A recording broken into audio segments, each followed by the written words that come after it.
تجيبيه ولا تسيبيه؟ العمل بتوع مينك قلت لكم ان انا جربتهم كلهم، مين فيهم التوب يا مرموره في الترطيب؟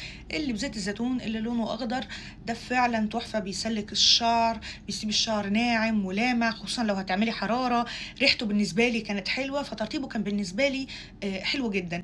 الباقي كله بالنسبه لي بيتساوى، يعني ممكن فرق حاجه بسيطه كده حاجه بسيطه كده بس بصراحه بالنسبه لي، ومش اكتر حاجه ارشحها. كل اللي رشحته بصراحه بحبه اكتر منهم، ولكن هو في الفئه الاقتصاديه كويس على حجمه. ولكن انا قلت لكم كذا حاجه اقتصاديين برضو وترتيبهم اعلى والنتيجه بتاعتهم احلى برضو من دول. بعديه طيب ارتبهم لكم.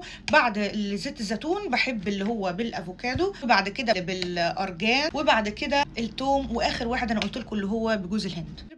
سensation برضو طلع ترند فتره طويله وناس كتير شكروا فيه، وخصوصا الناس اللي هم بتوع الشعر الكيرلي. كنت بشوف ناس كتيره جدا بتشكر فيه. هل هو وحش؟ لا مش وحش. هل هو واو في الترطيب؟ لا. هل هو ترطيبه مثلا بيدوم؟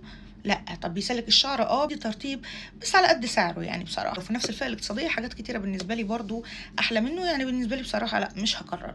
لكن لو انت عايزه حاجه تكون رخيصه تسلكي شعرك تحت الميه، بالذات لو شعرك كيرلي او كده، لان بيبقى مهم عشان شعرك ما يقعش منه كميه كبيره، فهو يبقى حلو جدا. وانا بحب الحاجات اللي زي كده بصراحه، ان انت تسلكي بيها شعرك. ادخل على فاندا كير، برضو حمامات الكريم دي في الفئه الاقتصاديه كحجم ممتازه، ترطيبها ممتاز، قوامها.